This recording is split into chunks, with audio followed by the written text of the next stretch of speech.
आज मी फिटनेसबद्दल नाही बोलणार. आज मी श्री भगवद्गीतेतून मला काय शिकायला मिळालं ते सांगणार आहे. तर आज माझ्या चॅलेंजचा डे 6 होता आणि दिवसभर माझी नेहमीप्रमाणेच रुटीन होती. वेगळं असं काही नाही केलं. आज खरंच मला काय बोलावं तेही ठरलेलं नव्हतं. कारण हेल्दी लाईफ रुटीन चॅलेंज म्हणजे फक्त सकाळी लवकर उठणं, वर्कआउट, डाएट एवढंच नसतं.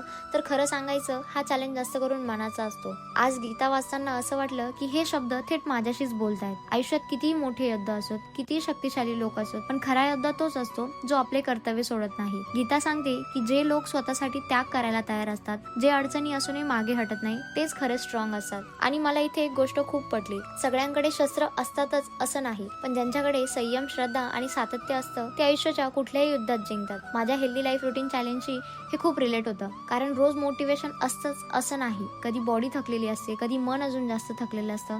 आणि ऑनेस्टली सांगू का, कदाचित तुमच्यापैकी काही जणांना वाटत असेल रोज तेच रुटीन, तेच व्हिडिओ, आता बोरिंग होते. कदाचित तुम्हाला माझी डेली रुटीन आता ऑलमोस्ट पार्ट झाली असेल. आणि ऑनेस्टली सांगते, ते फील करणं चुकीचं नाही. कारण रिअल लाईफमध्येही रोज काहीतरी न्यू घडत नाही. पण गीतेतून मला हे शिकायला मिळालं की कर्तव्य बोरिंग वाटलं तरी ते सोडायचं नसतं. मी हा चॅलेंज कोणाला इम्प्रेस करायला सुरू केलेला नाही. मी तो स्वतःसाठी सुरू केलाय. स्लो जाईन पण थांबणार नाही. आपण सगळेच म्हणतो उद्यापासून सुरू करेन, पण गीता सांगते आजचं कर्म आजच करा. परफेक्ट वेळ कधीच येत नाही.